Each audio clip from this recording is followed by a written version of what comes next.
Welcome back to a very special recap and review of AEW Dynamite. How you doing? This is the 250th episode of Dynamite, and it's my 10th video covering it, so double the celebrations. The show begins with MJF taking on Will Ospreay for the AEW International Championship, and I was not prepared for how long this went. It's the longest match in AEW history, I think, going an entire hour. MJF elbow drops Will Ospreay through a table off the top turnbuckle. Ospreay hits the Styles Clash off the second rope and on the ring apron. Then when the brawl gets into the fans, Ospreay gets a little girl to punch MJF. You don't have to like the flippy stuff, but I think it's awesome. And my favorite part of the match was I'm the smartest wrestler in the entire world.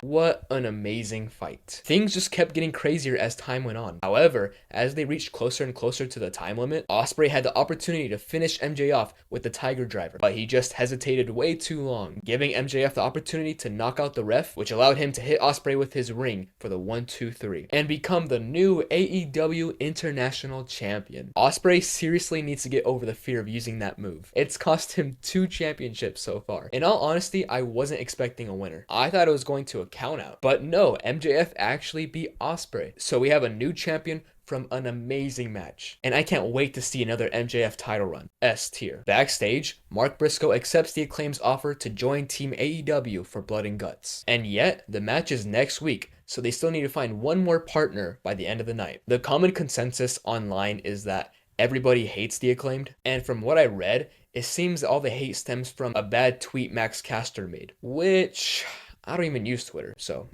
Moving on to their opponents, the Elite are glazing themselves when Mercedes Moné walks by, who's kind of a unofficial member at this point, in which Okada had me laughing so hard. He asked Matt to ask Mercedes to do the CEO dance, and after she left,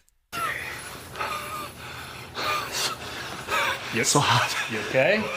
I'm okay. The dude is so funny. Speaking of Mercedes Moné, she had a TBS title defense against Nyla Rose. Now, I didn't watch AEW in like the first year or two, but apparently Nyla played a huge role, even being the second women's world champion. So it's great she got a match here. The top rope knee was especially great, but the ending was so cool, with Mercedes using Britt Baker's lockjaw, but Nyla bites down on her fingers, which Mercedes responds to by bashing her head into the canvas and makes her tap with the statement maker. Then, after the match, the Icon Sting attacks Mercedes, but she's saved by security. Now, is Britt Baker going to beat her for the TBS championship? I doubt it. But then again, it's Mercedes. I doubt I'll think anyone will beat her. So who knows? A tier. Oh, my bad. I skipped TV time with the learning tree Chris Jericho. Hi, guys!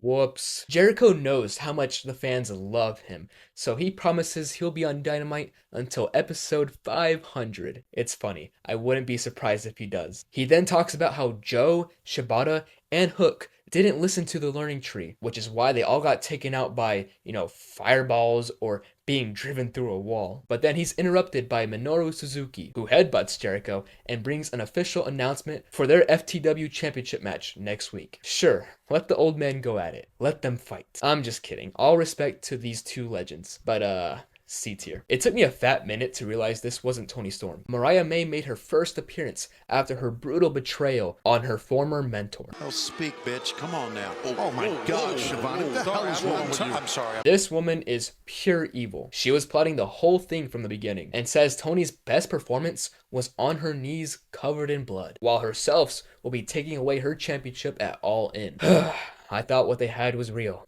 I wasn't a huge fan of Toni Storm, but I really developed some sympathy for her after Mariah May turned into a complete psychopath, so I am actually rooting for her now. Then it was time for the main event. Swerve Strickland versus Kazuchika Okada.